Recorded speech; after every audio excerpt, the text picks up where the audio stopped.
જયેશભાઈ જોરદાર પિક્ચર આવેલું અને એ પિક્ચર ઉપરથી મને એવું થયું કે આપણે આ જોરદાર શબ્દ લેવા જેવો છે, કેમ કે ઇવેન્ટ એ દરમિયાન મારે NFT ની કરવી હતી. તો મેં કહ્યું NFT ઇવેન્ટ છે, ઇન્ડિયાઝ ફર્સ્ટ NFT ટિકેટેડ ઇવેન્ટ છે, વન ઓફ ઇટ્સ કાઇન્ડ, આવું કોઈ દિવસ નથી થયું ઇન્ડિયામાં, તો આનું નામ શું આપશે? એટલે જ્યારે અમે ઇવેન્ટ મેનેજમેન્ટ કંપનીઝ પાસે જતા હતા ને કે અમારે આવું કરવું તેવું, તો એ લોકો અમને પૂછતા હતા કે તમારે કોર્પોરેટ ઇવેન્ટ કરવી, તમારે બર્થડે ઇવેન્ટ કરવી. મેં કીધું આ યુનિક છે, આવું છે, તો એ કંઈક તો હશે. મેં પહેલી વાર થાય છે, કોઈ રેફરન્સ પોઈન્ટ જ નથી, તો કે કંઈક તો હશે. મેં કહું જોરદાર ઇવેન્ટ કરવી છે.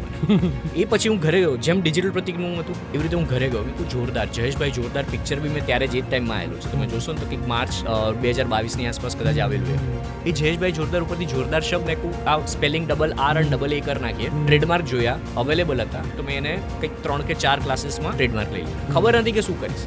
જોરદાર ઇવેન્ટ તો પહેલું આઈપી કરતો હતો, એના ઉપરથી મેં કહ્યું ચલો જોરદાર ભાઈ કરીએ. અને ભાઈમાં બી હું BHAI નથી લખતો, BHAAI લખું છું. તો તમે ધ્યાનથી જોશો તો હું ભાઈ જ્યારે લખું ને તો છેલ્લો AI ને કેપિટલ AI લખું છું. That is AI, artificial intelligence. Okay.